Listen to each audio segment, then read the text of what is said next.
There was breaking news out of Rome over the weekend.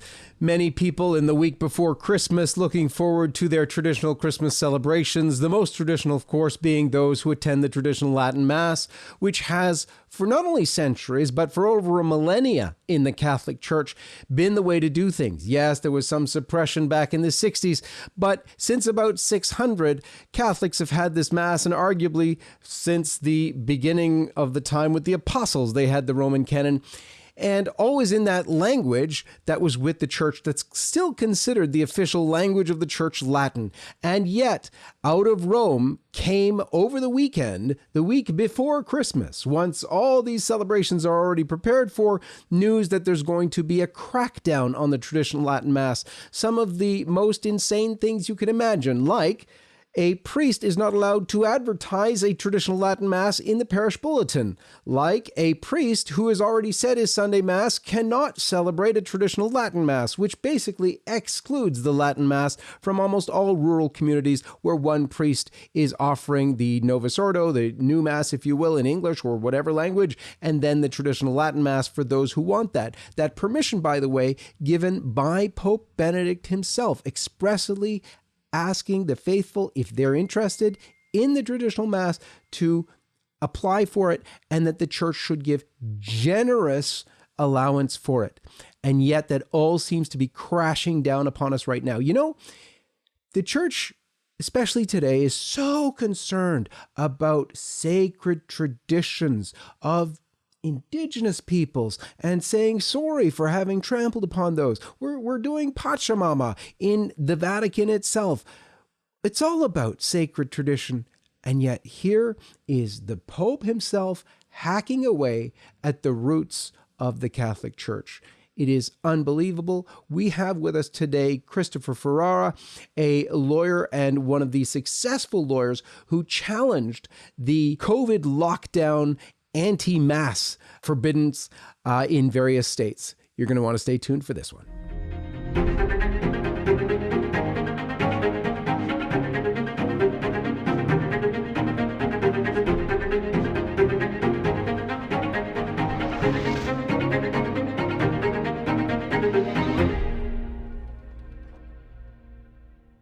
Chris Ferrara, welcome to the program. Thanks for having me on, John Henry. Not a good time to be talking about developments in the church. It's a very sad time, but utterly predictable given the trajectory of this pontificate. Tis indeed.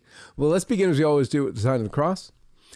In the name of the Father, and of the Son, and of the Holy Ghost. Amen. Chris, you are a lawyer. You're also someone who attends a traditional Latin Mass. You are someone who's been devoted to fighting for the rights of Catholics to have freedom of worship. And yet here we are, a week before Christmas, you are confronted with this. If you can, unpack this latest communication from Rome for us. Well, it comes in the form of answers to dubia. Father Z and others have noted that this is obviously a charade. These dubia were a put-up job. So, for example, who would seriously ask the question, can a priest binate if he celebrates a traditional Mass? In other words, if he offers the Novus Ordo on a particular day, can he then offer the traditional Mass? Nobody asked that question of Rome. The other question, can a priest who has permission to celebrate the traditional Mass have that permission to extend outside of the diocese in which it was granted? Nobody asked that question. Under the 1984 indult, if you had an indult, you had an indult. You could celebrate the traditional Mass wherever you happen to be as a priest in the world. These are additional restrictions that go beyond Traditionis Custodes, presented in the form of these phony dubia that Father Z and others have rightly ridiculed as, again, a put-up job, so that they could introduce new restrictions, pretending that they're merely interpreting Traditionis Custodes. No, these are new restrictions. And what's happening, I think, is that Francis is seeing that the bishops are finding ways around his arbitrary commands by, for example, dispensing from universal law, assuming this qualifies as universal law in that particular diocese, or just ignoring it and letting things go on as before. This Pope clearly intends, as these dubia should make clear to anybody now, to eradicate the traditional Latin liturgy in the church.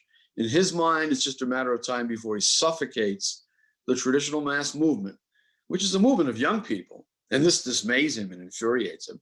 Just a matter of time before he suffocates it, he thinks he can make it go away, but he can't. It's impossible for a pope to abrogate a received and approved rite of mass in the church that goes back to the time of St. Gregory the Great, who died in 604. And the canon, as you noted, arguably goes all the way back to the apostles. He has no power to do that. Cardinal Ratzinger said it would be alien to the spirit of the church to abolish the traditional liturgy. And as Pope Benedict said, that a pope is not an absolute monarch whose thoughts and desires are law. Well, apparently we have a pontiff right now who thinks that his thoughts and desires are law. And that's what these dubia are all about. And I would say that with St. Augustine, an unjust law is no law at all. And it doesn't matter whether it comes from a pope. We're not nominalists. We Catholics don't say, if authority has spoken, that is good and must be obeyed merely because authority has spoken. The Pope is the supreme ruler of the church, but there is no absolute ruler anywhere on the face of the earth. There is no absolute dictator. This is very interesting. We came from a tradition, if you will. I mean, people of our age, let's say, most raised under John Paul II. We came through Benedict, and he was always there anyway. There was kind of a happy medium. You wanted a mass, for most of us not having experienced the traditional Latin mass, but everybody knew they wanted a mass that was not the crazy clown masses of what happened right after the council when they were doing experimentation with, dancing and insanity and puppets and God knows what else. By the way, which, of course, Cardinal Bergoglio, before he was Pope Francis, had participated in that kind of a clown mass.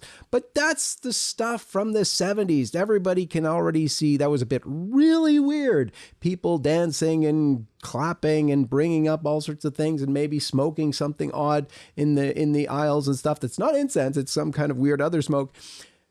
There was enough. I mean, people got that, okay, let's just have a normal, what you would call, I guess, a traditional Novus Ordo or whatever. And that was sort of the way forward, and people had the traditional Latin Mass already, and then came Benedict with a more generous acceptance of that, all wonderful and good. And there was sort of like a go along and get along kind of respect for one another. You have charismatic Catholics. I just saw a post, a video by Father Mark Goring, no traditional priest at all. He's a charismatic priest, but he has great love for his brothers and sisters who love tradition. So he puts out this video where he basically says some reasons why he is supporting in love those traditional Catholics that he knows well, and saying why this new move is a bad idea.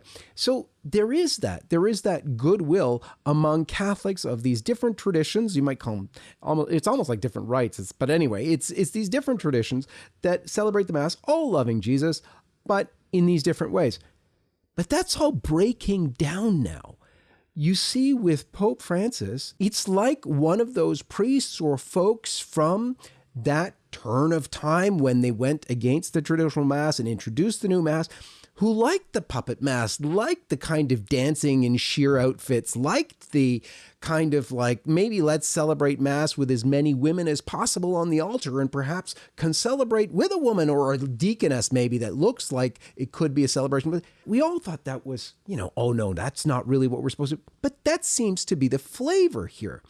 Tell us what you make of this. Well, I think we're dealing with someone who is nothing less than a modernist in mentality. He himself said at the opening to his rather ludicrous synod on synodality that we don't need to create a new church, but a different church. So we have a pope who thinks he can create a different church. He literally believes that. This is the mind of a revolutionary.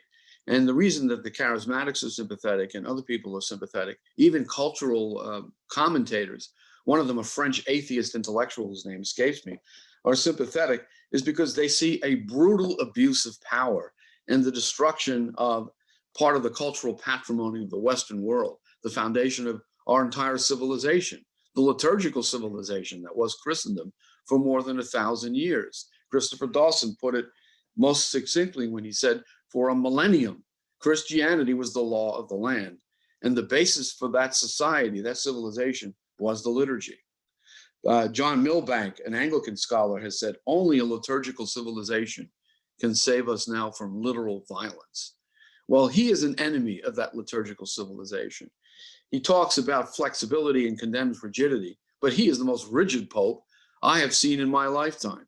He is authoritarian and dictatorial. And the reason we have sympathy from outside traditionalist circles is people know a brutal abuse of power, a gratuitous imposition on the rights of people when they see one.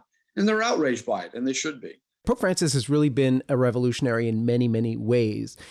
For us who operate in the moral realm, life site, we pay attention to life and family, especially the very alarming things with the sort of nod and appreciation of cohabitation, which he said, and I quote, is real marriage and has the grace of real marriage. For when he basically said, in grave circumstances, you can allow for contraception if Zika virus is in question. He said, and repeatedly over and over again, about how same-sex civil marriage is okay. And people didn't believe it at first, but after it's repeated 3, 4, 5 times, both in planes and then on a movie interview, it gets out there. So there's all these things, promotion of Father James Martin, now of New Ways Ministries, and the Vatican sort of following in lockstep. Do you see a relationship between that and what's going on with the Latin Mass right now? Well, of course, we have a pope who is, as you say, a revolutionary. And what's remarkable is we've had revolutionary developments in the church for 50 years, but this pope has taken it to a quantum level. A quantum leap has happened. Now we see an attack even on the fundamental precepts of the natural law. Not too long ago, I think it was back in August, he said during the opening address to his, not the opening address to the Synod, but in another address, it was an airborne press conference. He said, do I scorn the commandments? No, I don't scorn the commandments, but I follow them, but not as absolutes, because I know that it is Christ who justifies me. It's almost a verbatim quotation. That's a Lutheran notion of justification.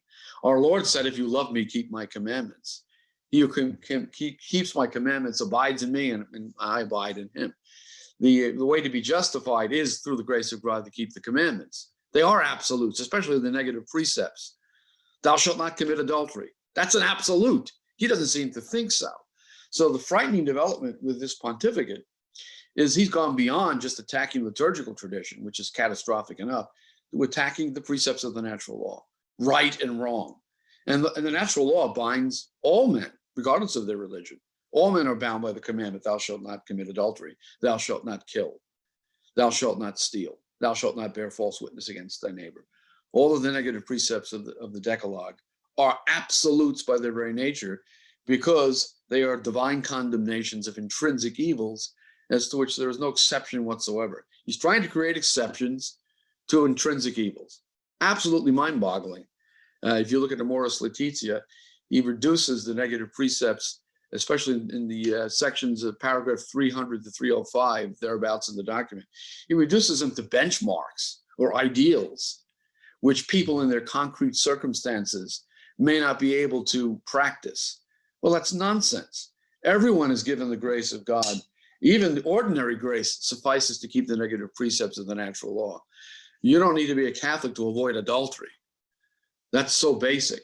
St. Thomas teaches that although in many cases applications of the natural law can be obscure, the basic precepts are written on our hearts. We know right from wrong.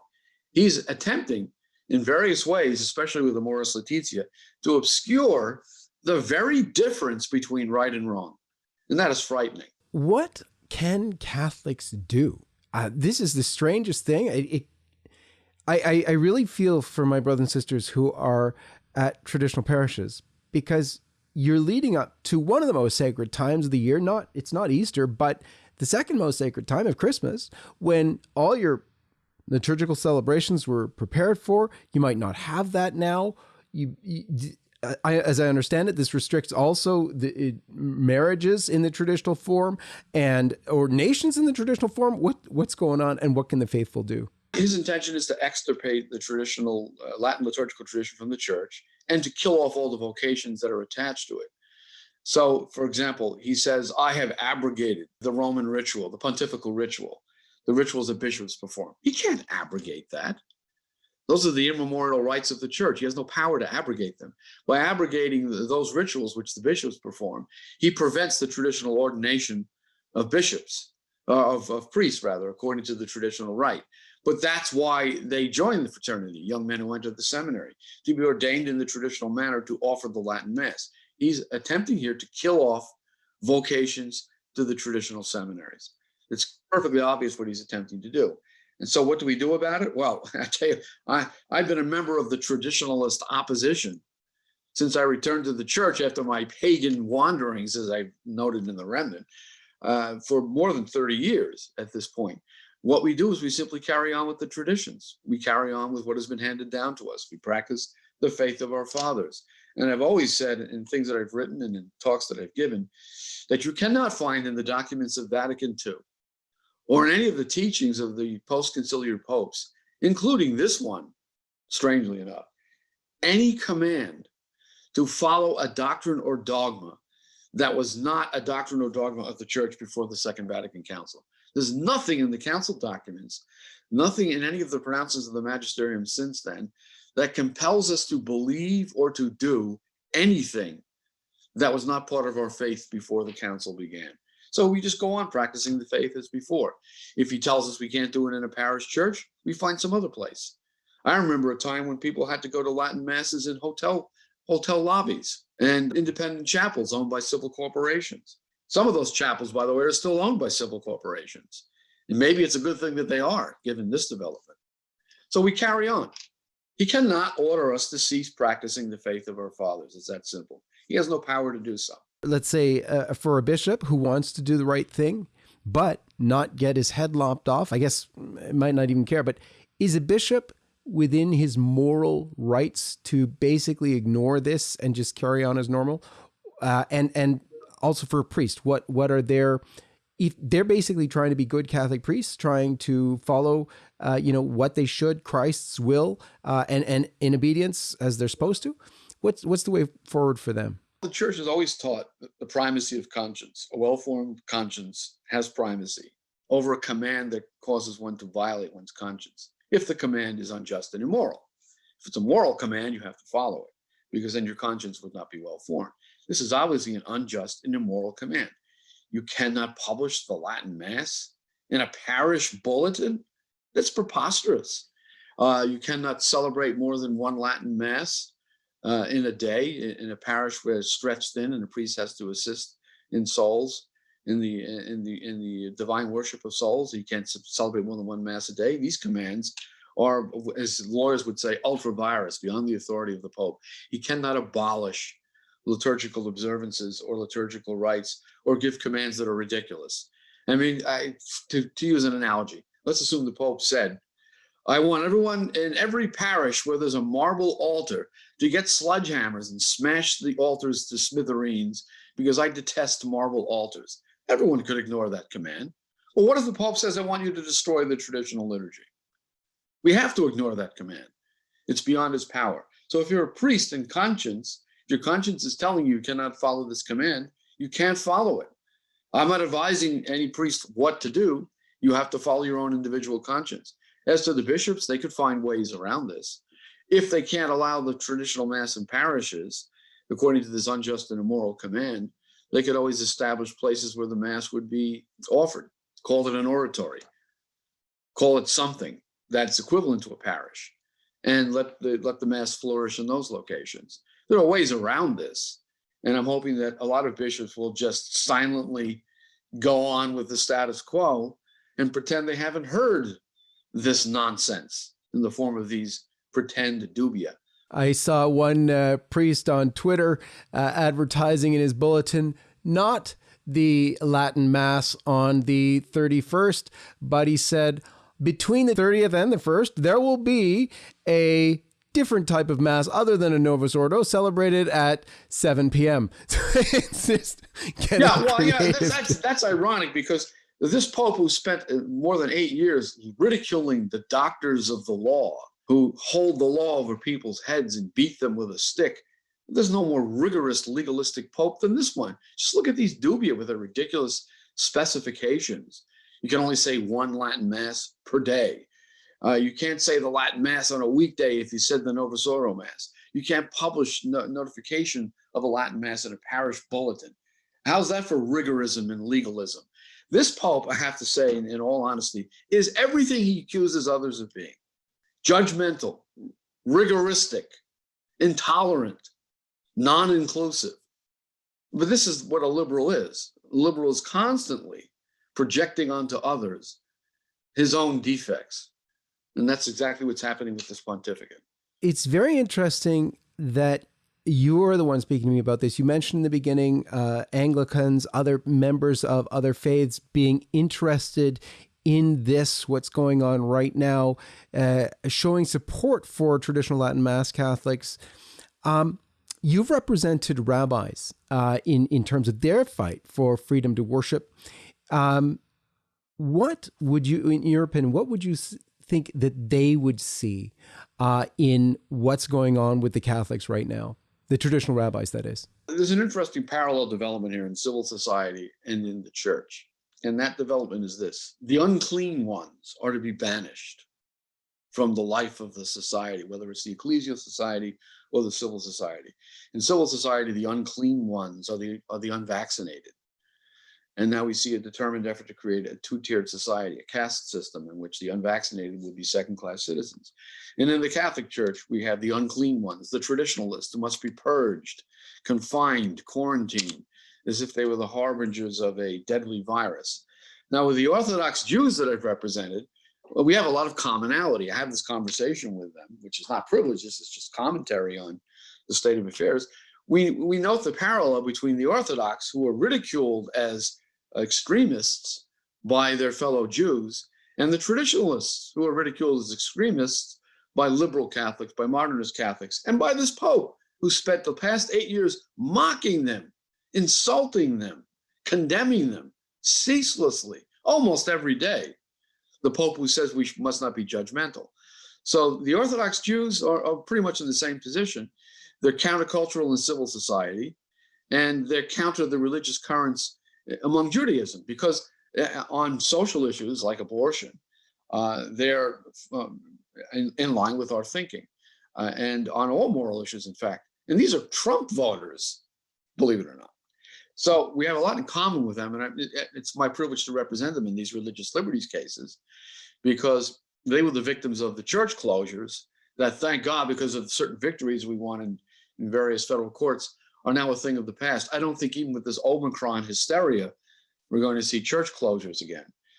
So what we need is a form of liberation in the church that corresponds to what happened in civil society. We have to stop the closures of traditional Mass locations and the closures of traditional Mass orders that this Pope obviously intends to impose, if he can get away with it. And again, the solution to what he intends to do is simply to go on practicing the faith. Ignore it. Ignore it. What is he going to do? Excommunicate the Fraternity of St. Peter if it says no? Is he going to excommunicate the Institute of Christ the King? Is he going to excommunicate the entire church attached to the traditional Mass? You mentioned before we got on the air Suarez's, or maybe someone else did. Someone else I was talking to today mentioned Suarez's hypothetical. This was a reductio ad absurdum in his writing in his tract on charity. He said, suppose you had a pope who excommunicated the entire church. It was hilarious. Or who changed all the rites of the church. Such a pope, said Suarez, would be a schismatic pope. And what do you do with this reductio ad absurdum pope? Well, you resist him. You stop him. You block him at every turn. You can't go along with such a pope. Now, that reductio ad absurdum is unfortunately, tragically, almost apocalyptically, the reality we're facing today. We have a pope who says the 10 Commandments are not absolute. We have a pope who says it's okay to cohabit. We have a pope who is chummy with homosexual couples, who thinks gay marriage in the form of civil union is okay, as long as you don't call it marriage. And who now thinks that he can abolish the immemorial received and approved rite of Mass in the Roman Catholic Church because he's annoyed. If you read Traditionis Custodes, he basically cites his rationale as, I'm incensed by some of the things some traditionalists are saying which cause division. Well, there should be division. Division from the catastrophe over which he presides, and a retreat from it into places where there is an oasis of tradition. He hates that. He wants to destroy it. We can't allow that to happen. I think the numbers are showing We have seen in the last number of years a tremendous growth in traditional Latin Mass parishes, particularly where they're available and sometimes where they're not. There was none in some places where they cropped up actually during this time of coronavirus because people had no access to their regular masses. So it's been growing by leaps and bounds. Obviously, the Lord's hand is upon those doing that, and there will be no success in trying to crush what God wants. Yes, exactly so. He's infuriated by that. What infuriates him most is that the young people are attracted to this liturgy. I mean, I'm an old codger in the movement. I'm on my way out. They are the future. I remember an article in The Economist, it must have been 8-9 years ago, before Francis was even Pope. The title of the article in The Economist was, "It's trendy to be a traditionalist. Horror of horrors, the young people are the head of this movement."